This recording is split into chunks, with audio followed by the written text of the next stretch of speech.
आंधियां गम की चलेंगी तो हम संवर जाएंगे। आंधियां गम की चलेंगी तो हम संवर जाएंगे। हम किसी की जुल्फ नहीं जो बिखर जाएंगे। हम तो वो दरिया हैं जो समंदर में भी उबर जाएंगे। नमस्कार, मैं प्रिया लेकर हाजिर हूं आपका पसंदीदा कार्यक्रम नमस्ते यूपी। दोस्तों, कहते हैं कि हर दिन की शुरुआत अगर एक सकारात्मक विचार के साथ की जाए तो पूरा दिन भी एक सकारात्मक ऊर्जा के साथ ही गुजरता है। तो चलिए कार्यक्रम की शुरुआत करते हैं एक सकारात्मक विचार के साथ। देखते हैं क्या है हमारा आज का सुविचार।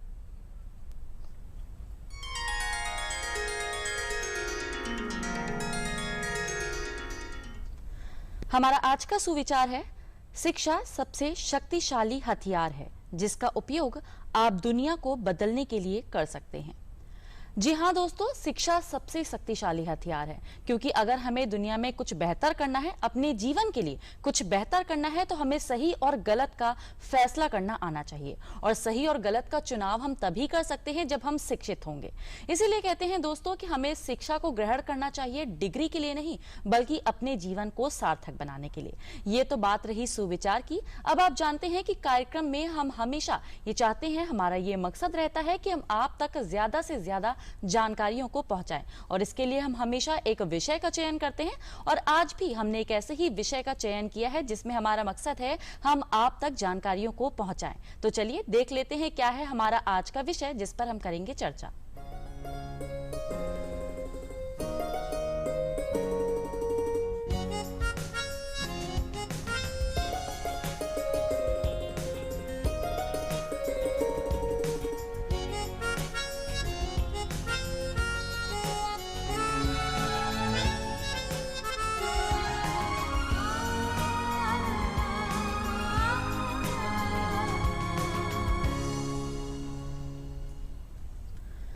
हमारा आज का विषय है वर्तमान परिप्रेक्ष्य में शैक्षिक व्यवस्था। जी हाँ दोस्तों, जैसा कि समय चल रहा है, हम देख रहे हैं कि कोरोना पीरियड चल रहा है, और ऐसे में अगर सबसे ज्यादा किसी चीज पर प्रभाव पड़ा है तो वो है हमारी जिंदगी और हमारी शिक्षा पर। ऐसे में बहुत जरूरी है कि शिक्षा में कुछ बदलाव किए जा सके, कि वापस जो हमारी शिक्षा को लेकर स्थिति डामाडोल हुई है उसको वापस से पटरी पर लाया जा सके। और इसी विषय पे हमें जानकारी देने के लिए हमारे स्टूडियो में हमारे एक्सपर्ट मौजूद हैं, जिनसे हम आपको रूबरू करवाते हैं। हमारे पहले एक्सपर्ट हैं प्रोफेसर हृदय शंकर सिंह जी। आप माननीय वाइस चांसलर सहारनपुर यूनिवर्सिटी से हैं। सर, आपका बहुत बहुत स्वागत है हमारे कार्यक्रम में। और इसके साथ ही दूरस्थ शिक्षा यानी कि ओपन यूनिवर्सिटी के बारे में आपको जानकारी देंगे डॉक्टर अनिल कुमार मिश्र जी। आप उप निदेशक हैं इग्नू से। सर, आपका भी बहुत बहुत स्वागत है हमारे कार्यक्रम में। दोस्तों, सबसे पहले हम आपको बता दें कि आज हम बात कर रहे हैं शैक्षिक व्यवस्था के लिए। तो इसी कड़ी में सर, हम सबसे पहले आपसे जानना चाहेंगे कि वर्तमान समय में शिक्षा का उद्देश्य की अगर हम बात की जाए तो क्या है? समय कोई भी रहा हो, वर्तमान या प्राचीन, शिक्षा का उद्देश्य हमेशा से ये रहा है कि हमारे जनमानस को, हमारे पब्लिक को, हमारे देशवासियों को इस लायक बनाना कि वो अच्छे और बुरे में अंतर कर सके, एक अच्छा शहरी बने और अपना जीवन यापन अपने परिवार का और समाज को एक दिशा दे सके। बिल्कुल। वर्तमान में भी शिक्षा का हमेशा उद्देश्य यही है। जी सर, अगर हम बात कर रहे हैं, आज हम ओपन यूनिवर्सिटी की, ओपन डिस्टेंस लर्निंग की बात कर रहे हैं। ऐसे में इग्नू एक बहुत बड़ी संस्था है, तो अगर हम बात कर रहे हैं डिस्टेंस लर्निंग की, तो ये प्रेजेंट टाइम में कितनी इंपॉर्टेंट है? देखिए, अगर हम देखें तो पहले हमारे देश में जी एक ही सिस्टम था, कन्वेंशनल एजुकेशन था। ठीक है, कन्वेंशनल एजुकेशन में बच्चे पढ़ते थे, उसके साथ धीरे धीरे शुरुआत हुई करस्पॉन्डेंस एजुकेशन की। अच्छा, करस्पॉन्डेंस एजुकेशन जो था बहुत ही कम जगहों पे था। मुझे जो पता है कि सबसे पहले प्रॉपर वे में दिल्ली यूनिवर्सिटी ने शुरू किया था 1962 में, फिर उसके बाद पंजाबी यूनिवर्सिटी, पटियाला, इलाहाबाद यूनिवर्सिटी, कई सारी जगहों पे करस्पॉन्डेंस एजुकेशन शुरू हुआ। उसका जो रिस्पांस था वो काफी अच्छा था। मैं तो स्वयं भी इलाहाबाद से हूँ, तो जिस समय लास्ट डेट्स वगैरह होती थी, पूरा मतलब यूनिवर्सिटी रोड पे जाम लग जाता था। तो हमारे पॉलिसी मेकर्स को लगा कि इसका मतलब एक हमारे देश में अल्टरनेटिव सिस्टम की जरूरत है, एक सिस्टम से काम नहीं चलने वाला है। तो उस परिप्रेक्ष्य में ओपन डिस्टेंस लर्निंग की शुरुआत हुई। और जो करस्पॉन्डेंस एजुकेशन था उसमें आप एडमिशन लेते थे नॉर्मली बीए में एडमिशन लेते थे। आपको एक मटेरियल भेज दिया जाता था, मटेरियल वही होता था जो कन्वेंशनल एजुकेशन के विद्यार्थियों के लिए होता, जबकि दोनों सिस्टम बहुत डिफरेंट है। ठीक है, तो इंडिया में जो पहली ओपन यूनिवर्सिटी बनी 1982 में बनी, doctor B R Ambedkar university Hyderabad में। वो स्टेट लेवल की यूनिवर्सिटी थी, लेकिन चूंकि डिमांड स्टेट लेवल से तो पूरी नहीं होगी, फिर इग्नू की स्थापना हुई 1985 में संसद द्वारा पारित अधिनियम के तहत। जी। तो ये एक विधिवत शुरुआत थी। तो इन सब को शुरुआत, उसके बाद बहुत सारी यूनिवर्सिटीज बनती गई। अभी हमारे पास 16 स्टेट ओपन यूनिवर्सिटी, जिसमें जो लेटेस्ट एडिशन हुआ वो पंजाब में हुआ है। तो ओपन डिस्टेंस लर्निंग एक अल्टरनेटिव सिस्टम के रूप में उभरा है। क्यों? हमारी सबकी रिक्वायरमेंट अलग होती है। कोई चाहता है कि मैं रात में 2 बजे पढ़ाई शुरू करूंगा, कन्वेंशनल एजुकेशन में तो पॉसिबल नहीं है, वो तो ओपन डिस्टेंस लर्निंग में ही है। तो अच्छा, कोई किसान है, खेतीहर है, किसी की पढ़ाई छूट गई है, किसी भी रीजन से पढ़ाई छूट गई, रिमोट एरिया में रहता है, वो उसकी फाइनेंशियल कंडीशन ऐसी नहीं है कि वो शहर तक आके क्लासेज अटेंड कर सके, तो इन सब ग्रुप को अच्छा, और भी समाज के कई वर्ग हैं, जैसे हमारा बुनकर समाज है, जहां की बच्चे 2-3-4 साल के होते हैं तभी से वो लूम चलाना शुरू कर देते हैं। उन्होंने ना कोई स्कूल देखा ना कॉलेज देखा। तो ओपन डिस्टेंस लर्निंग ने ऐसे लोगों को भी मोटिवेट किया। और एक और तबका जिसके बारे में आप सोच भी नहीं सकते हैं, जेल इनमेट्स। जेल इनमेट्स के बारे में कोई सोच सकता है कि वो हम मतलब ग्रेजुएशन करेंगे, पोस्ट ग्रेजुएशन करेंगे? नहीं सोच सकता। लेकिन पहले वो आपस में लड़ते थे, आज वो लड़ने के बजाय इग्नू की किताबें पढ़ते हैं, जिससे कि कम से कम जब वो निकले तो एक अच्छा जीवन वो व्यतीत कर सके। तो ऐसे बहुत सारे वजह हैं। मुझे लग रहा है कि ओपन डिस्टेंस लर्निंग के बिना हमारी जो पुरानी शिक्षा नीति थी या आज की शिक्षा नीति है, सभी को एजुकेट करना ये पॉसिबल नहीं है। जी बिल्कुल। ऐसे में हम कह सकते हैं कि शिक्षा वाकई में एक शक्तिशाली हथियार है जो हर जगह अपना उपयोग किता हम साबित कर रहे हैं। सर, हम बात कर रहे हैं वर्तमान परिप्रेक्ष्य की, तो हम देख रहे हैं कि कोरोना काल चल रहा है, ऐसे में क्लासरूम का अभाव है। तो अगर हम बात करते हैं, जो छोटे बच्चे होते हैं उनको तो माता पिता अपनी गाइडेंस में रखते हैं, लेकिन जो यूनिवर्सिटी लेवल पे, जब हम यूजी लेवल पे बात करते हैं तो वहां पर देखते हैं कि क्लासरूम का अभाव कहीं ना कहीं बच्चों को उद्देश्य से अलग कर रहा है, डिसिप्लिन की कमी आ रही है। तो उसके लिए आप क्या कहेंगे कि एक तरह से बच्चे नीरस हो रहे हैं? निश्चित रूप से ये दुष्प्रभाव है कोरोना का, परंतु ये प्राकृतिक आपदा है, इसमें किसी सरकार, किसी संस्था को दोष तो दिया नहीं जा सकता। खासतौर से प्रयोगात्मक जो विषय हैं उसमें छात्रों पे विपरीत प्रभाव पड़ा है। वैसे हमारी सरकारों ने, खासतौर से मैं उत्तर प्रदेश सरकार की दाद देता हूँ, उन्होंने ई कंटेंट अपलोड करा के छात्रों की तमाम दुश्वारियों को हर चंद दूर करने की कोशिश की है। और उत्तर प्रदेश सरकार, जहाँ तक ई कंटेंट अपलोड करने का सवाल है, मुझे लगता है प्रथम पादान पे है पूरे देश में। और मुझे लगता है ये ई कंटेंट जो हमारे विशिष्ट शिक्षकों ने विभिन्न विश्वविद्यालयों और महाविद्यालयों से वेबसाइट पे अपलोड किया है, इसका उपयोग पूरा देश कर रहा है। जी सर, एकदम से एक ऑनलाइन क्लास में आना तो शिक्षकों के सामने भी बहुत चुनौती होगी, तो उसके बारे में आप क्या कहेंगे? क्या कुछ चुनौतियां एक कुलपति की नजर से अगर देखा जाए तो शिक्षकों को मैनेज करने में, बच्चों को मैनेज करने में जो हुई होंगी, उनके बारे में कुछ बताएं। चुनौतियां निश्चित रूप से विकट रही हैं, क्योंकि हमारी संस्थाएं अभी तक इस IT प्रौद्योगिकी के लिए तैयार नहीं थी, परंतु इस कठिन काल ने हमें इससे पार पाना सिखा दिया। और अब मुझे लगता है तमाम विश्वविद्यालय, महाविद्यालय, शिक्षक, छात्र वर्ग भी ज्यादातर इन सब तमाम सेवाओं का अच्छे से लाभ उठा रहा है। और मुझे लगता है, देखिए हिंदुस्तान की जहां तक आबादी का सवाल है, 150 करोड़ हैं हम वर्तमान में जो देखा जाए, और हमारी कैरिंग कैपेसिटी जो शिक्षण संस्थाओं की है वो 44 करोड़ की है। ये इतना बड़े गैप को साधना और उनको शिक्षा देना, जिससे ऐसा हथियार एक वाकई में बड़ी चुनौती है। और इस ह्यूमन रिसोर्स को डेवलप करने तो किसी विदेश से कोई आने वाला नहीं है। सरकारें ने और हमारे इग्नू ने, विश्वविद्यालय अनुदान आयोग ने जो ये नूतन प्रयोग किया है कि अच्छे शिक्षकों से ई कंटेंट लेके सार्वजनिक रूप से उसे उपलब्ध कराने का प्रयास निश्चित रूप से सराहनीय है। बिल्कुल सर, जैसे कि बात हो रही है टीचर्स की चुनौतियों के लिए, तो इग्नू को भी बहुत सारी दिक्कतों का सामना करना पड़ा होगा। खासतौर पे हम बताते हैं कि कुछ जो स्पेशल क्लासेस चलाई जाती हैं हफ्ते भर की, उनमें कैसे मैनेज होता है, और जो एग्जाम्स होते हैं उनको लिखित परीक्षाओं को कराना, ये कहाँ तक चुनौतीपूर्ण था? देखिए, चुनौती तो थी ही, ये कहना बिल्कुल सही बात है, लेकिन आप सभी को जानकारी होगी कि हमारा जो सिस्टम है, जब से विश्वविद्यालय की स्थापना हुई ओपन डिस्टेंस लर्निंग की, तब से ही यही था कि जो अवेलेबल इंफॉर्मेशन कम्युनिकेशन टेक्नोलॉजी है उसको हम यूज करके विद्यार्थियों तक पहुंचेंगे।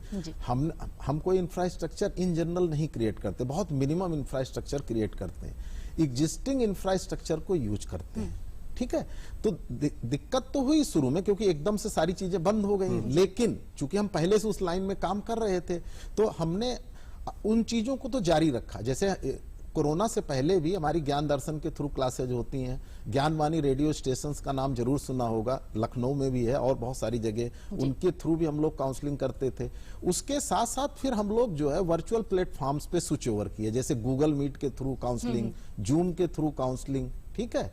और यही नहीं है, फिर हमने सोशल मीडिया प्लेटफॉर्म भी यूज किया, जी बिल्कुल, फेसबुक लाइव, और ये सब जैसे फेसबुक लाइव पे कोई लेक्चर हुआ तो उसका वीडियो तैयार हुआ, वो हमारी वेबसाइट पे ई ज्ञान कोश का एक लिंक है, उस लिंक पे ई ज्ञान कोश पे उसको लोड कर दिया जाता है और फिर विद्यार्थी जब चाहे जैसे चाहे देख सकता है, उसमें किसी के लिए रोक टोक नहीं है। अभी सर ई कंटेंट की बात कर रहे थे, हम लोग तो काफी पहले से विद्यार्थियों को ई कंटेंट प्रोवाइड कर रहे हैं और वो ई कंटेंट भी सभी के लिए ओपन है, वो भी जो है ई ज्ञान कोश पे अवेलेबल है। और अभी तो और उससे भी आगे बढ़ गए क्योंकि सबके पास मोबाइल है, तो प्ले स्टोर से आप इग्नू का ई कंटेंट ऐप भी डाउनलोड कर सकते हैं। उसको डाउनलोड करके आपको एडमिशन लेना है नहीं लेना वो सब चीजें इमटेरियल, जैसा सर ने कहा ना, सभी को उपलब्ध कराना है। तो सपोज करिए कि आप किसी कोर्स में एडमिशन लेना चाहते, कहीं भी लेना चाहते, आप देखना चाहते हैं कि क्या अवेलेबिलिटी है ई कंटेंट की, तो आप हमारे ई ज्ञान कोश में जाके या मोबाइल में ऐप डाउनलोड करके उसका मटेरियल आप पहले ही देख सकते हैं जी।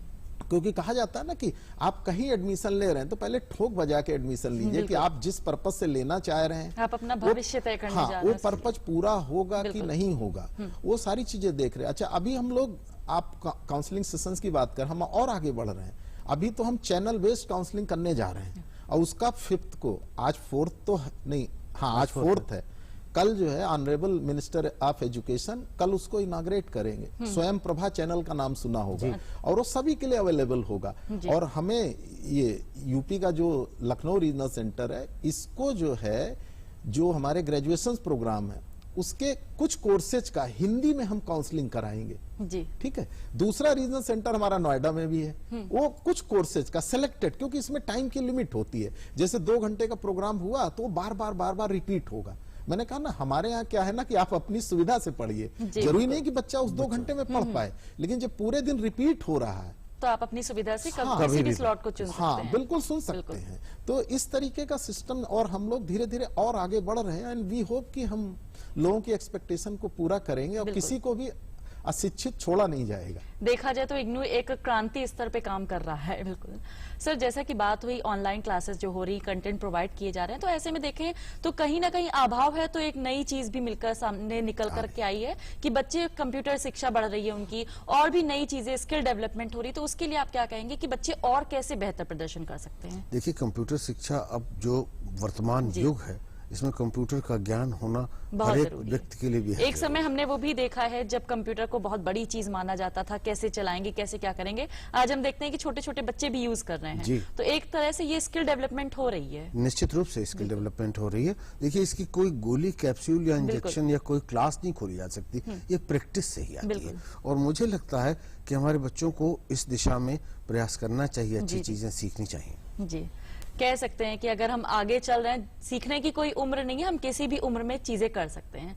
बिल्कुल सर, हम आपसे जानना चाहेंगे, इग्नू में आपने बताया कि अलग अलग फेज में क्लासेस हो रही है, इसके लिए हम चाहते हैं कि आप हमारे जो छात्र जो अभी हमें सुन रहे हैं उनके लिए कुछ बताएं कि वो कैसे इन स्लॉट्स को चुन सकते हैं, और स्पेशली कहां पर वो अभी ये कंटेंट देख सकते हैं कि उन्हें कौन से कोर्स में एडमिशन लेना है या कुछ स्पेशल कोर्स चलाए जा रहे हों। नहीं, देखिए, हमारी तो जो एडमिशन प्रक्रिया वो साल भर चलती है। जैसे इस समय हमारी, चूंकि आपने एडमिशन की बात की, इस समय हमारा जनवरी 2022 की प्रवेश प्रक्रिया चल रही है। प्रवेश प्रक्रिया पूर्णतः ऑनलाइन है। आपको सिर्फ इग्नू की वेबसाइट पे जाना है, www.ignu.ac.in, जो कि हमारे देश के बहुत सारे लोगों को नोन है। उसमें आपको ऑनलाइन लिंक मिलेगा। एडमिशन पूर्णतः ऑनलाइन है। ऑनलाइन लिंक को फॉलो करते हुए आप जा सकते हैं। हर लेवल के कोर्सेज हैं, मास्टर्स लेवल के भी हैं, बैचलर्स के भी हैं, पीजी डिप्लोमा, सर्टिफिकेट। तो आपको जो कोर्स लेना, जैसा मैंने अभी इससे पहले भी बताया, आप उस कोर्स का पहले तो हमारा उसमें प्रॉस्पेक्टस भी लोडेड है। आप प्रॉस्पेक्टस में जाके उसके टॉपिक्स देख सकते हैं, क्या क्या टॉपिक पढ़ाया जाएगा। प्रॉस्पेक्टस में तो सिर्फ टॉपिक्स का नाम होता है। फिर उन कोर्सेज का जो है ई ज्ञान कोश में जाके आप मटेरियल भी देखिए। मटेरियल देख के फिर आप डिसाइड करिए और एडमिशन लीजिए। और हमारी जो फीस है बहुत ही कम है, क्योंकि ये फीस सभी को ध्यान में रख के रखी गई है, चाहे रिमोट एरिया का बच्चा हो, गांव का हो, इकोनॉमिकली वीकर सेक्शन का हो, तो फीस जरूरत से ज्यादा कम है, तो आपको प्रवेश लेना चाहिए। और मटेरियल आप अपनी सुविधा से पढ़ सकते हैं। लिमिटेड काउंसलिंग सेशंस हैं जिनको ज्वाइन करना जरूरी नहीं होता है, लेकिन हम लोग हमेशा एडवाइस करते हैं कि आप काउंसलिंग में जरूर शामिल होइए, क्योंकि उससे आपका नॉलेज अपग्रेड होगा। और उन सेशंस के दौरान आप दूसरों से इंटरेक्ट भी कर सकते हैं, काउंसलर से भी इंटरेक्ट कर सकते हैं, क्वेश्चंस पूछने की भी आजादी होती है, तो उससे निश्चित तौर से आपका जो है नॉलेज बढ़ेगा। अच्छा, पिछले में आपने एक एग्जामिनेशन की बात की थी। देखिए, एग्जामिनेशन के बारे में ये है कि यूजीसी की गाइडलाइंस पे बेसिकली पूरा हमारा देश चलता है। तो यूजीसी ने प्रमोशन की स्कीम अपनाई, तो वो इग्नू ने भी फॉलो किया। जैसे आप फर्स्ट ईयर से सेकंड ईयर में चले गए, सेकंड ईयर से थर्ड ईयर में चले गए, लेकिन हम लोगों ने एक काम किया कि आपको डिग्री से पहले, आप भले 2 साल आपको प्रमोट भी हो गए, आपको फाइनल एग्जामिनेशन देना पड़ेगा। और उसमें भी जो प्रमोशन की स्कीम हमारे यहाँ लागू हुई, वो जून 2020 और जून 2021 में लागू हुई है, पहले नहीं लागू हुई है, क्योंकि जब कोरोना का ज्यादा वो था तो उसी में जो है लागू किया गया। अदरवाइज जैसे दिसंबर 2020 का जो हमारा एग्जाम था, उसमें कोई प्रमोशन स्कीम नहीं रही, उसमें सभी बैठे बच्चे, ठीक है। और एग्जामिनेशन हम लोगों का जो है ऑफलाइन ही हुआ है, हमने कोई ऑनलाइन एग्जाम नहीं कराया। हमारे जो रेगुलर इंस्टीट्यूशंस हैं उन्हीं जगह एग्जामिनेशन कंडक्ट हुआ और बच्चों ने बैठ के दिया।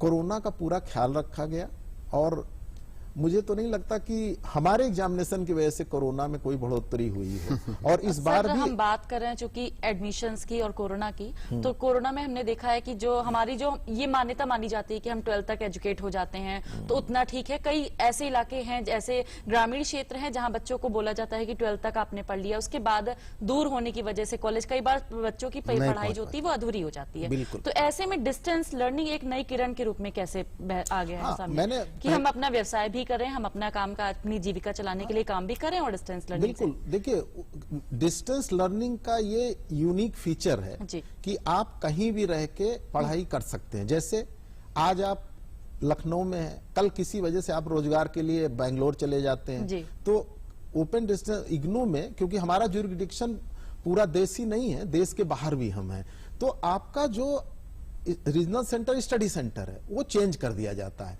तो आप वहां जाके अपनी पढ़ाई कर सकते हैं। जैसे लड़कियों की शादी हो गई दूसरे शहर में, हो तो ब्रेकेज नहीं है जी, बिल्कुल आपकी पढ़ाई कंटिन्यू रहेगी। अच्छा, जो गांव में है मटेरियल तो आपको मिल जा रहा है, आप मटेरियल पढ़ सकते हैं, ठीक है। काउंसलिंग आप जो हमारा कम्युनिकेशन टेक्नोलॉजी के माध्यम से वो गांव में भी देख सकते हैं। कम से कम यहाँ तो हम उत्तर प्रदेश में बैठे हुए हैं, हमारे यहाँ तो ऑलमोस्ट अब इस समय 100% लाइट है और गांव-गांव में इंटरनेट है, सारी फैसिलिटीज है।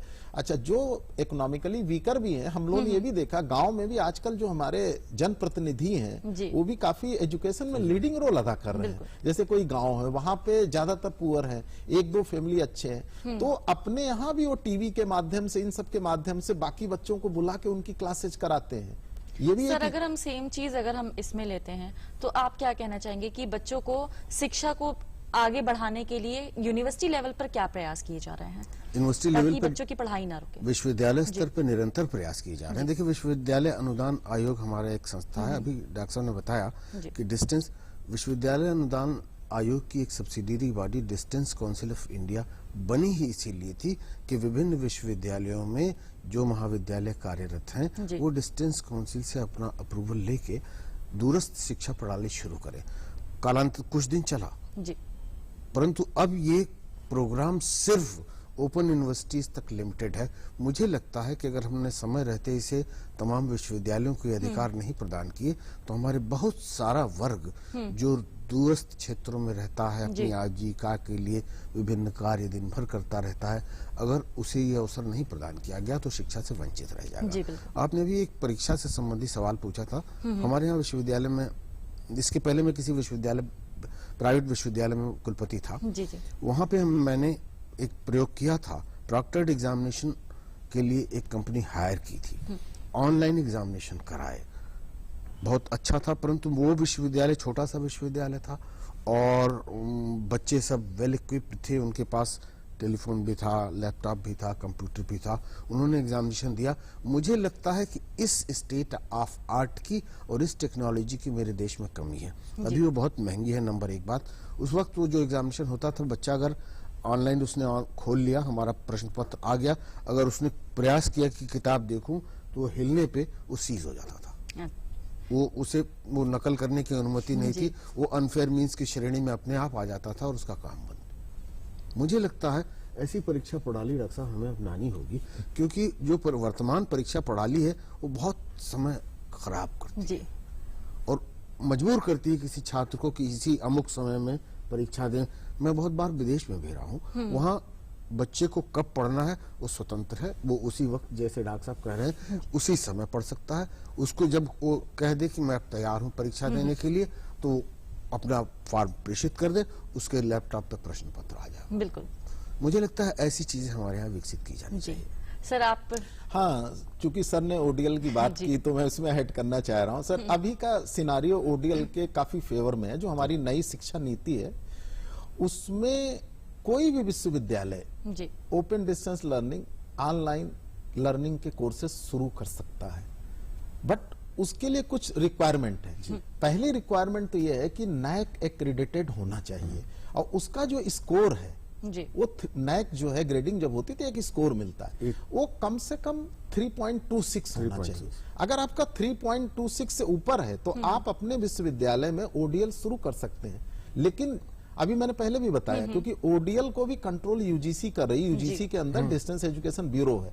तो मान लीजिए आपके यहाँ का नैक एक्रेडिशन हो गया, आपका स्कोर इससे ऊपर है, that means you are eligible, लेकिन आपको यूजीसी से परमिशन लेनी है और यूजीसी की परमिशन आपको तभी मिलेगी जब ओडीएल का भी एक रेगुलेशन बना है 2017 में, ओडीएल रेगुलेशन 2017 में, जो कि मतलब यूजीसी की वेबसाइट पे लोडेड भी है। उसको आपको फॉलो करना है। उसमें कई सारी चीजें हैं जो कि मैं बहुत जल्दी में बता देता हूं। सबसे पहले ये है कि अगर आप मान लीजिए masters degree in Hindi launch करना चाहते हैं तो आपके पास उसका क्वालिटी सेल्फ इंस्ट्रक्शनल मटेरियल बना होना चाहिए। पहले आप बनाएंगे फिर कोर्स लॉन्च होगा, और उससे रिलेटेड क्वालिटी वीडियोस भी होने चाहिए, क्योंकि आज की डेट में सिर्फ मटेरियल से काम नहीं चलेगा, क्वालिटी वीडियोस भी होने चाहिए। ठीक है, और स्टूडेंट की जो आप काउंसलिंग प्रोवाइड करेंगे वो बेस्ट अवेलेबल टीचर से प्रोवाइड करेंगे और उसमें भी क्वालिटी को मेंटेन करेंगे। और जो ओवरऑल स्टूडेंट सपोर्ट सर्विसेज है उसमें भी क्वालिटी मेंटेन करेंगे। और सबसे इंपॉर्टेंट है वो जो हमारा नया रेगुलेशन है, वहां पे हर जगह क्वालिटी वर्ड है, इसलिए क्वालिटी सुनने के लिए तैयार रहिए। एग्जामिनेशन में भी आपको क्वालिटी मेंटेन करनी है। एग्जामिनेशन बड़ा इंपॉर्टेंट है और एग्जामिनेशन सीसीटीवी कैमरे के अंदर होगा और उसकी जो रिकॉर्डिंग होगी आपको 10 साल रखना है। इससे भी आगे एक और चीज पूर्ण पारदर्शिता की बात, हाँ, पूर्ण पारदर्शिता की बात है। और आपका जो ग्राइवांस रिड्रेसल मैकेनिज्म है वो भी एक स्ट्रांग मैकेनिज्म होनी चाहिए। अगर कोई स्टूडेंट ओपन डिस्टेंस लर्निंग में बड़ा इंपॉर्टेंट है, क्योंकि टीचर और स्टूडेंट के बीच में सेपरेशन है, तो अगर वो कोई क्वेश्चन कर रहा है तो उसको आपके अपनी मैकेनिज्म के थ्रू उसे रिप्लाई करना है, आप इग्नोर नहीं कर सकते हैं। तो इस प्लेटफॉर्म से बड़ा इंपॉर्टेंट है जो भी लोग सुन रहे हैं कि आप ओपन, और जो राष्ट्रीय शिक्षा नीति है उसमें ओपन डिस्टेंस लर्निंग शुरू करने के लिए बहुत ज्यादा इंकरेज किया गया है, क्योंकि मैंने पहले ही बताया ये एक अल्टरनेटिव सिस्टम है। सर ने भी कहा बिना इसके जो है सभी को साक्षर कर पाना बहुत ही मुश्किल है। बिल्कुल सर, हम आगे भी चर्चा करेंगे, लेकिन दोस्तों हम जानते हैं कि हर दिन अपने आप में बेहद खास होता है। और बात करें अगर हम इतिहास की, तो हम चलिए देख लेते हैं हमारे अगले सेगमेंट में कि इतिहास की पन्नों पर आज का दिन क्यों खास है।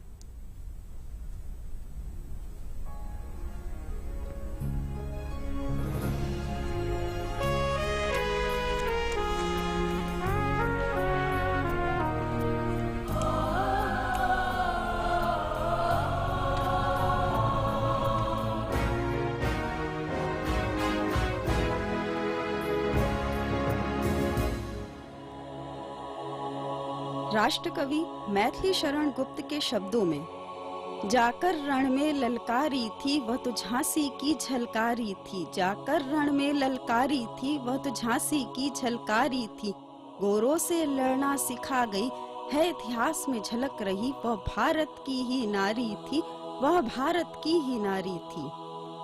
22 नवंबर 1830 को झांसी के एक कोली परिवार में जन्मी झलकारी बाई ने सिद्ध किया कि मजबूत इरादों और निरंतर प्रशिक्षण से हर असाध्य लक्ष्य को साधा जा सकता है। पिता सैनिक थे तो जन्म के साथ ही हथियारों से दोस्ती हो गई थी। उम्र बढ़ने के साथ ये दोस्ती भी गहरी होती गई। झलकारी बाई की शादी भी एक सैनिक के साथ हुई। एक बार झलकारी बाई किसी अवसर पर रानी लक्ष्मीबाई के सामने गईं, तो रानी हैरान रह गई। हैरानगी इसलिए क्योंकि झलकारी बाई की शक्ल रानी लक्ष्मीबाई से मिलती थी। उसी दिन से रानी लक्ष्मीबाई और झलकारी बाई में घनिष्ठता बढ़ने लगी। 1857 की क्रांति में झांसी पर अंग्रेजों ने हमला किया। एक सेना नायक ने विश्वासघात किया और झांसी के अभेद्य किले पर खतरा मंडराने लगा। अंग्रेज किले तक पहुंचने में सफल रहे और रानी घिर गईं। तब झलकारी बाई ने कहा कि आप जाइए और मैं आपकी जगह लेती हूँ। रानी निकल गईं और झलकारी उनके वेश में लड़ती रहीं। जनरल ह्यूरोज ने झलकारी बाई को पकड़ लिया। अंग्रेज सेना खुश हुई कि उन्होंने रानी को पकड़ लिया। उनकी बात सुन झलकारी बाई हंसने लगी। ह्यूरोज को लगा ये पागल हो गई है। झलकारी बाई के अंत को लेकर तमाम मतभेद हैं। कोई कहता है ह्यूरोज ने झलकारी बाई को छोड़ दिया था, कोई कहता है तोप के मुंह पर बांधकर उड़ा दिया था। झलकारी बाई की कहानी आज भी बुंदेलखंड की लोक गाथाओं और लोक गीतों में सुनी जा सकती है।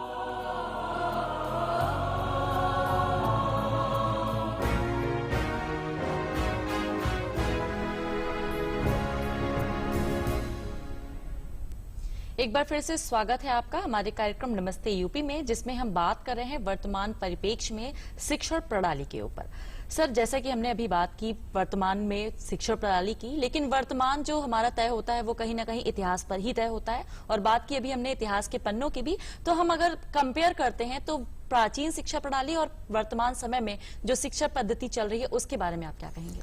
देखिए, भारत विश्व गुरु माना जाता है। वैदिक काल से हमारी शिक्षा प्रणाली निश्चित रूप से बहुत अच्छी रही होगी। मैं तो था नहीं, ना आप थे, मगर ये शिक्षा प्रणाली इसी वजह से हम विश्व गुरु कहलाए। मगर उस वक्त की शिक्षा प्रणाली के बाद जो काल हमारे देश ने, हमारी जनता ने देखा है, वो मुगल शासक हमारे यहाँ राज करते थे, उस वक्त भी शिक्षा चली, मगर वो शिक्षण काल सिर्फ मदरसों तक सीमित रह गई और मूल रूप से वो शस्त्र विद्या और उर्दू और फारसी और कुरान शरीफ की उसके लिए ही लगे रहे। उसके बाद जब अंग्रेजों का काल आया, देखिए वो हम पे गुलामी, हमको गुलाम बनाने आए थे। और उस वक्त उनकी जो शिक्षण व्यवस्था थी उसमें सिर्फ उतनी ही शिक्षा वो देते थे कि उनको एक अच्छे कर्मी मिल जाए जो उनके दफ्तर को और उनके कामकाज को, लॉर्ड मैकाले का नाम डॉक्टर साहब बताएंगे आपको, उन्होंने अपने पिताजी को एक चिट्ठी लिखी थी। उन्होंने लिखा था कि हम हिंदुस्तान को उस तरह से उनकी शिक्षा व्यवस्था को ग्रूम कर रहे हैं कि एक हमें अच्छे वर्किंग बाबू कौम मिल जाए। परंतु आज के परिप्रेक्ष्य में अगर आप देखें तो वर्तमान में अमेरिका का कोई भी राष्ट्रपति, मैंने सुना, वो हमेशा ये कहता है अपने यूथ को जब संबोधित करता है तो हिंदुस्तान के ब्रेन से सावधान रहना। 44.8% जो टेक्निकल और बहुत महत्वपूर्ण पद हैं वो अमेरिका के भारतीयों के पास है। जी बिल्कुल। निश्चित रूप से हमारे पास दिमाग और हमारी शिक्षा पद्धति में कोई खोट नहीं है और हमें हमारे यूथ को विचलित करने के लिए दुनिया भर के अजाब भेजे गए। इंटरनेट है, देखिए ये साजिश है, मैं ये नहीं कहता, इसका सदुपयोग भी हो सकता है, सदुपयोग हो रहा है, मगर दुरुपयोग ज्यादा है। जी। मुझे लगता है हमारी यूथ को, हम सबको इससे सावधान रहना चाहिए। सुना कोई ब्लू व्हेल आ गई है, वो और पबजी आ गया है, वो हमारे लोगों को भटकाता। मैं एक छोटा सा दृष्टांत देता हूँ आपको। आपने सुना होगा नादिर शाह एक बहुत बड़े वो थे, हाँ, बिल्कुल, ईरान के आक्रांता। उन्होंने हिंदुस्तान के तमाम देशों पे कब्जा कर लिया, तमाम जगह, दिल्ली में बहुत कत्लो गारत की। तो दिल्ली के कुछ मुअज्जिज शहरी उनके पास गए और उनसे कहने लगे, साहब हमारी दिल्ली देख तो लीजिए कितनी अच्छी बसी हुई है, हमारे देश की राजधानी है, आपके सैनिक इसे जला डाल रहे हैं, तबाह कर रहे हैं। उन्होंने, नादिर शाह बड़ी मुश्किल से राजी हुआ, बोला शाम को मैं आपकी दिल्ली देखूंगा 4 बजे। 4 बजे दिल्ली के शहरियों ने बहुत एक अच्छा सा हाथी, जिसके ऊपर आप लोगों ने तो सुना भी नहीं होगा नाम उसका, हौदा कहते हैं, जिसपे एक वो फ्रेमवर्क होता है, कुर्सी लगी होती है जिसपे वो बैठते हैं लोग, उस पे सवार जो होते हैं। आया नादिर शाह 4 बजे निकला और उस पे बैठा, उसने कहा लगाम दो, तो लोगों ने बताया कि नहीं ये साहब हाथी लगाम से नहीं चलती है। उसने बोला हाथी बैठा लो, मैं ऐसी बिना किसी लगाम, सवारी जी। पे नहीं बैठूंगा जो दूसरे के कब्जे में हो। जी। हमने अपना मन, हमारे यूथ ने अपना दिमाग पबजी और ब्लू व्हेल और तमाम व्हाट्सएप उसके कब्जे में दे दिया है। मुझे लगता है हमारे यूथ को मूल रूप से उस भटकन से बचना होगा, बिल्कुल क्योंकि हमें फिर विश्वगुरु का स्थान अगर पाना है तो हमें इसमें लगना होगा। जी। जितनी भी डिस्ट्रैक्शन वाली चीजें हैं, हमें उसमें ये चीज सोचनी है कि हमें कैसे उसका सदुपयोग करना है कैसे? और दुरुपयोग क्या है ये भी हमें उससे जानना सावधान जरूरी है कि क्या सदुपयोग है और क्या दुरुपयोग है। और ये सिर्फ तभी हो सकता है दोस्तों जब हम शिक्षित होंगे। इसीलिए कहा जाता है कि शिक्षा ही सबसे बड़ा हथियार है जिसका उपयोग हम सही चीजों को हासिल करने में कर सकते हैं। सर, बात हो रही, चूंकि वर्तमान परिप्रेक्ष्य की नई शिक्षा नीति आई है, तो उसके बारे में हम चाहते हैं कि आप हमारे दर्शकों को कुछ बताएं। निश्चित रूप से देखिए, मैं बहुत बार विदेश में भी रहा हूँ, अपनी शिक्षा पद्धति को भी जानता हूँ। जी। पूर्व में अगर किसी छात्र को आगरा विश्वविद्यालय से लखनऊ विश्वविद्यालय में किसी कारणवश, किसी मजबूरीवश आना पड़ता था बीच में पढ़ाई छोड़ के, तो या तो उसके पास 2 रास्ते थे, या तो आगरा की सारी पढ़ाई और अपने द्वारा अर्जित सारे श्रेय वो वही छोड़ के आ जाए और नए सिरे से शुरू करे। ठीक। दूसरी पद्धति ये थी कि हमारे यहाँ तमाम काउंसिल्स होती हैं, इक्विवेलेंस काउंसिल एक होती है, इक्विवेलेंस कमेटी होती है, वो इन दोनों पाठ्यक्रमों का मिलान करती है। यदि उचित प्रतीत होता है और 75% से अधिक अगर वो मिलता जुलता होता है तो हमें उसे बीच में अपनी पढ़ाई अपने क्रेडिट के साथ आने की अनुमति देते थे, जो बहुत कम होता था, 10%। मुझे लगता है कि नई शिक्षा नीति में जो सबसे अच्छी बात है, वो किसी भी वक्त कोई छात्र अपने जगह से जाके दूसरी जगह जा सकता था। दूसरी जो सबसे ज्यादा सहूलियत प्रदान हुई है, मैं जंतु विज्ञान का विद्यार्थी हूँ, बहुत मेरा मन था कि मैं कुछ इकोनॉमिक्स भी सीख लूं, कुछ कंप्यूटर के परिचय भी पाठ लूं, कुछ कोर्स पढ़ लूं, मुझे पर आजादी नहीं थी। जी। अब वो आजादी है, बिल्कुल। मगर इस आजादी के साथ कुछ दुश्वारियां भी बढ़ी हैं। हाँ जी। संसाधनों का अभाव है। संसाधन देखिए, पूर्व में भी जब हम विश्व गुरु थे तब भी संसाधन या आईटी नेटवर्क, कंप्यूटर और चाक डस्टर, ये बोर्ड भी नहीं थे। जी। गुरुकुल की पाठशालाएं वहीं चलती थी और तब हम विश्व गुरु थे। बिल्कुल। ठीक। मुझे नहीं लगता कि इसकी बहुत सारी जरूरत है। संसाधन असली वो गुरु होना चाहिए, वो टीचर होना चाहिए। अगर कोई आज वर्तमान में कहे कि मुझे हारमोनियम सीखना है लखनऊ विश्वविद्यालय में, तो शायद शिक्षक पाना मुश्किल है। इसलिए मुझे लगता है इन संसाधनों का विकास करना होगा। बिल्कुल। सर, चूंकि हम बात कर रहे हैं वर्तमान शिक्षा नीति की, तो ऐसे में दूरस्थ शिक्षा जो डिस्टेंस लर्निंग है, उसमें नई शिक्षा नीति जो है उसके लिए क्या प्रावधान है? उसके लिए सबसे इम्पोर्टेंट तो यही प्रावधान है कि कोई भी विश्वविद्यालय जी। ओपन डिस्टेंस लर्निंग शुरू कर सकता है। क्या कंडीशन होगी मैं पहले से बता दिया हूं, ठीक है। और हमारे जो भी स्टूडेंट हैं उनको सभी को जो है एक तो क्वालिटी एजुकेशन देना है, साथ में उनका स्किल डेवलपमेंट करना है, ठीक है। तो जैसे जो हमारे कोर्सेज हैं उसमें स्किल कंपोनेंट भी ग्रेजुएशन में, जैसे हम लोग CBCS पैटर्न फॉलो कर रहे हैं जी। चॉइस बेस्ड क्रेडिट सिस्टम, तो उसमें स्किल रिलेटेड कोर्सेज हैं, आपके कम्युनिकेशन से रिलेटेड कोर्सेज हैं, हर तरीके के कोर्सेज को उसमें समावेशित किया गया है कि अगर बच्चा ग्रेजुएशन भी करता है तो ग्रेजुएशन करने के बाद कहीं ना कहीं उसको एम्प्लॉयमेंट जरूर मिलेगा। बिल्कुल। और लेकिन इसके लिए जो सबसे इंपॉर्टेंट है वो ये है कि एक वातावरण बनना चाहिए जी।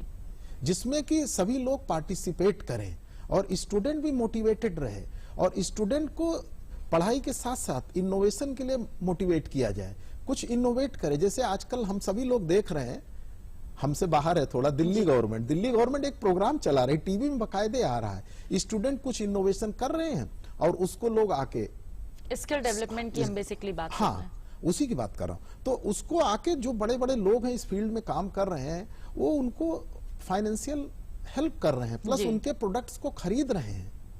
तो इस टाइप का सबसे जरूरी इन्वायरमेंट है। अगर इन्वायरमेंट होगा, हम कुछ कर रहे हैं तो उसको लोग अप्रिशिएट करें, ना कि उसका मजाक उड़ाएं। और छोटी छोटी चीजों से ही अगर आपने एक छोटा भी आप में स्किल आ गया तो कम से कम आप जब वो कोर्स पूरा करेंगे उसके बाद आप अपनी लाइफ को तो लीड कर सकते हैं। एक बेसिक मिनिमम रिक्वायरमेंट तो आपकी पूरी हो जाएगी।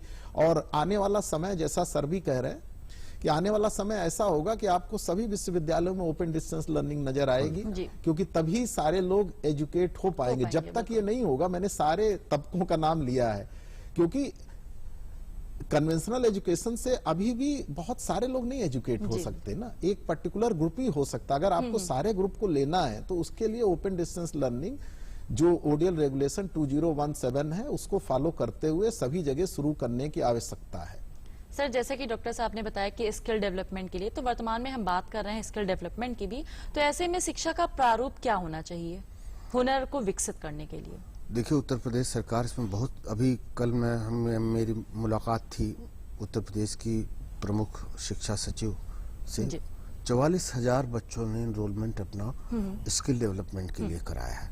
मैंने आपको पहले बताया था, इसके पहले मैं एक अन्य विश्वविद्यालय में, एक प्राइवेट विश्वविद्यालय में कुलपति था। 6 महीने का मेरा कार्यकाल ही रहा। बस इस दौरान उत्तर प्रदेश सरकार ने कौशल विकास के लिए 1 करोड़ रुपए का अनुदान दिया था और 10 प्रोजेक्ट को मुझे वहाँ इंक्यूबेशन सेंटर बनाना था। जो भी कोई बच्चा बाहर का, इस विश्वविद्यालय का छात्र ना हो, वो भी अगर कोई ऐसा प्रोजेक्ट लेके आता था तो प्रति प्रोजेक्ट 10 लाख रुपए का प्रावधान था।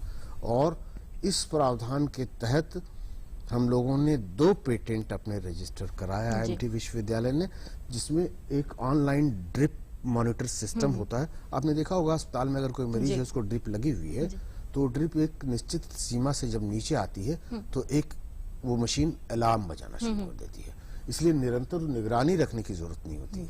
ये पेटेंट हमारा फाइल हो गया है, पब्लिश हो गया है, ग्रांट होने वाला है। दूसरा, लाइनमैन जो बिजली के तारों पर काम करते हैं उनको शॉक ना लगे या कोई किसी तरह से ऑन ना हो जाए, उसके लिए एक डिवाइस एक बच्चे ने डेवलप की थी, जिसे हमने अपने यहाँ इंक्यूबेट किया था और उसके लिए प्रयासरत हैं हम लोग।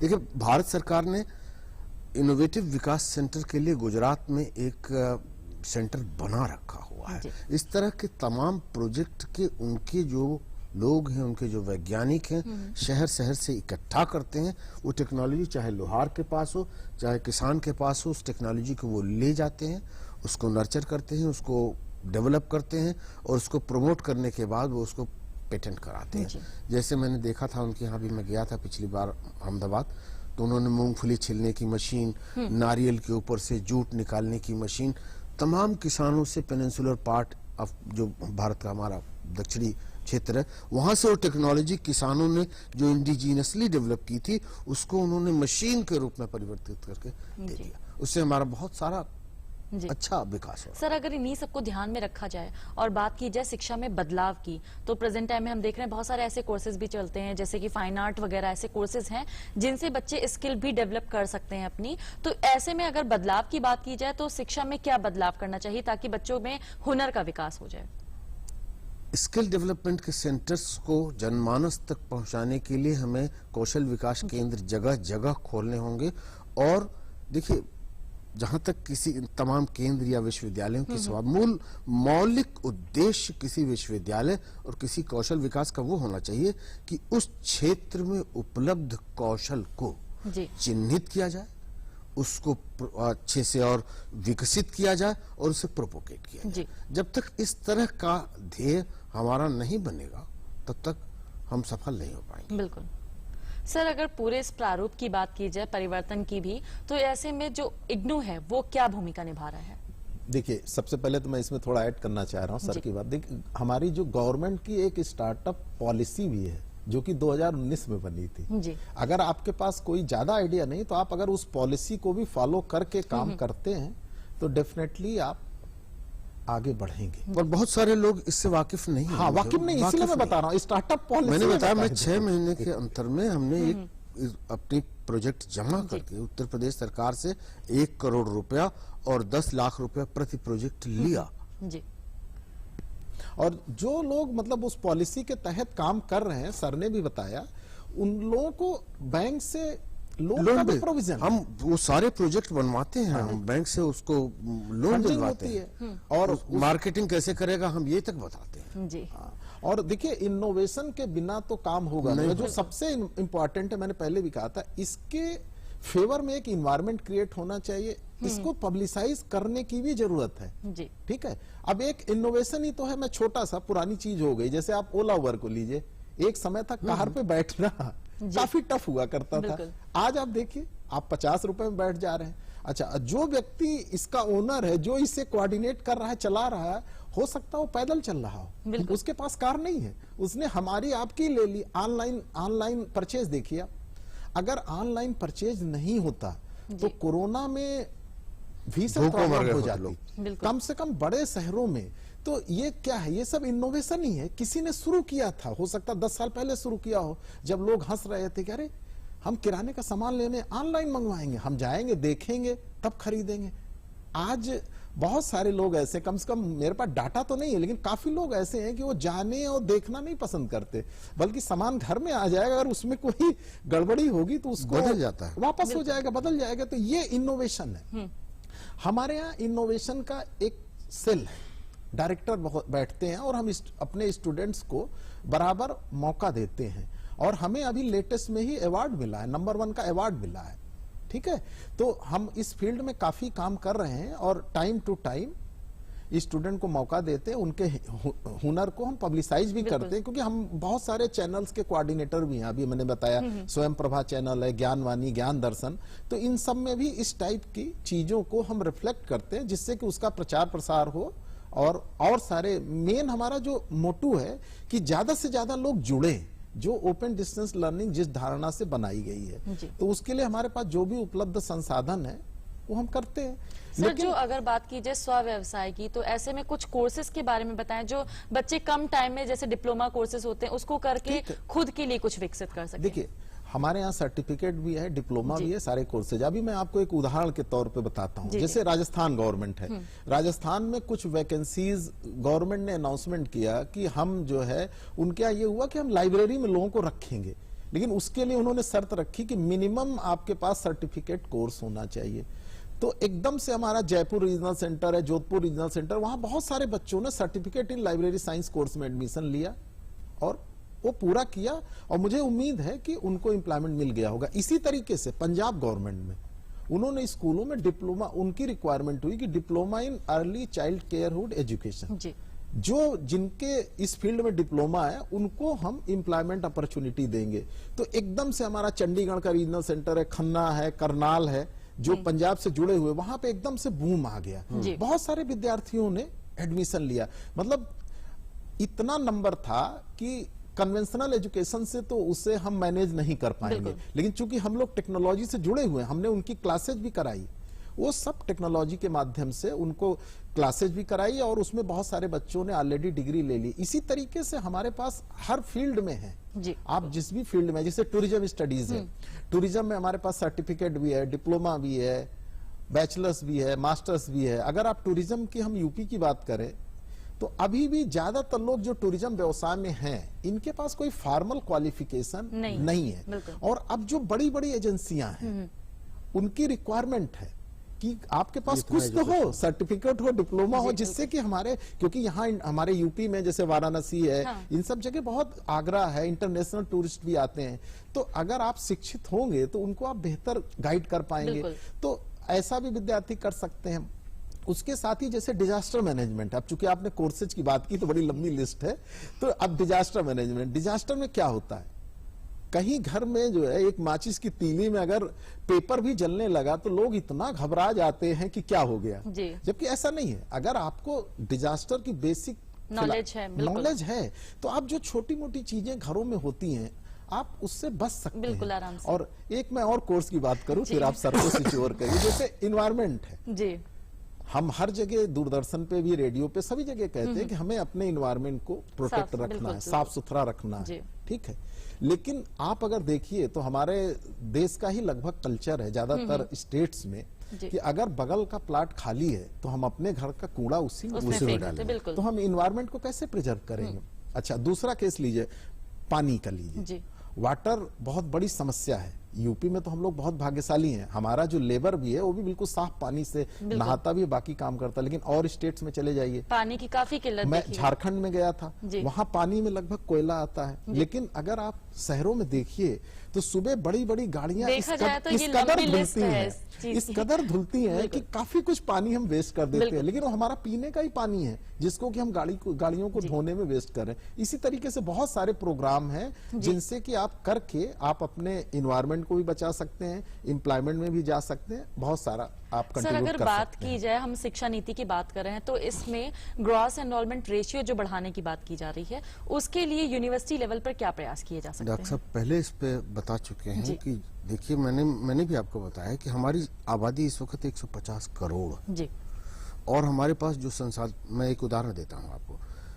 लॉ का एक नेट का इम्तहान यूजीसी कराती है, नेट पास करने के बाद वो शिक्षक बनने के योग्य होता है। जी उसकी संख्या अगर आकलन की जाए जब से नेट शुरू हुआ लॉ का एलएलएम करने के बाद और आज तक का, अगर उन शिक्षकों की संख्या निकाली जाए जो पास हुए हैं, अगर उन्हें शिक्षक बना दिया जाए, चौधरी चरण सिंह विश्वविद्यालय में उपलब्ध जितने लॉ के कॉलेज हैं उनके पद भरे नहीं जा सकेंगे। जी शिक्षक संसाधन हमारे पास कम है। डिस्टेंस लर्निंग ही एक ऐसा मोड है कि हम शिक्षा को वहां तक पहुंचा सकेंगे, सकते हैं। तभी एनरोलमेंट रेशियो बढ़ बढ़ सकेगा। सकता है। खाली कहने से तो ये नहीं होने वाला। जी बिल्कुल। सर चलते चलते बेहद संक्षेप में आप हमारे दर्शकों को क्या संदेश देना चाहेंगे? मैं क्या संदेश दूं? मुझे लगता है हमारे दर्शक बहुत विज्ञ हैं। जी मुनव्वर राना की एक छोटी सी शेर है, जी न मैं बिंदी बनाता हूँ न मैं चूड़ी बनाता हूँ, मैं आप बीती को जग बीती बनाता हूँ। बिल्कुल। मैं युवा वर्ग से अपील करता हूँ, बस इतनी इल्तिजा है तुम इसे बर्बाद मत करना, तुम्हें इस मुल्क का मालिक मैं जीते जी बनाता हूँ। सर आप क्या संदेश देना चाहेंगे? देखिए, अभी आपने ग्रास एनरोलमेंट रेशियो की बात की है, तो सबसे पहले तो मैं उसी से रिलेटेड कहना चाहूंगा, जैसे अभी जो हमारा ग्रास एनरोलमेंट रेशियो है 2018 में 26.3% है। गवर्नमेंट ने जो 2035 में टारगेट रखा, अभी काफी समय है, तो उससे हमें, मैं हायर एजुकेशन की बात कर रहा हूं, उससे हमें 50% करना है।